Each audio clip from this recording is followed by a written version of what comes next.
আসসালামু আলাইকুম বন্ধুরা, আশা করি আপনারা সবাই ভালো আছেন এবং সুস্থ আছেন। কত দিয়ে নেবেন ইয়ামাহা R15B3 ইন্দোনেশিয়ান ভার্সন বাইকটি, সেটা আপনারা অবশ্যই কমেন্ট বক্সে কমেন্ট করে জানাবেন। বর্তমানে আপনার ইয়ামাহা R15B3 ইন্দু ব্ল্যাক কালার বাইকটি অ্যাভেলেবেল হয়ে গেছে বাংলাদেশের বাজারে। তো যারা নিতে চান অবশ্যই নিতে পারেন।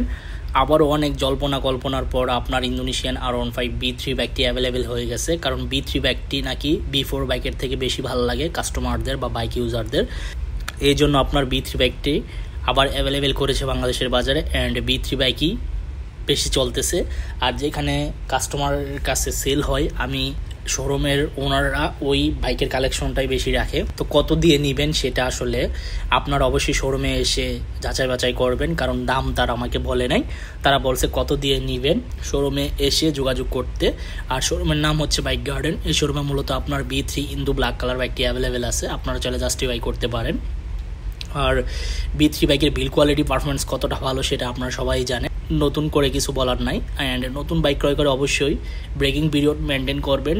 2000 কিলোমিটার পর্যন্ত ব্রেকিং পিরিয়ড মেনটেন করে তারপর বাইক চালাবেন, কারণ 2000 কিলোমিটার পর্যন্ত যদি ব্রেকিং পিরিয়ড মেনটেন করেন তাহলে আপনার বাইকের ইঞ্জিন সতেজ থাকবে এবং mileage day by day develop হবে। আর ইয়ামাহা সিরিজ বা R15B3 বা B4 এইসব সিরিজের বাইকগুলো আপনার 40+ মাইলেজ এভারেজে পাওয়া যায়, আরও বেশিও পাওয়া যায়।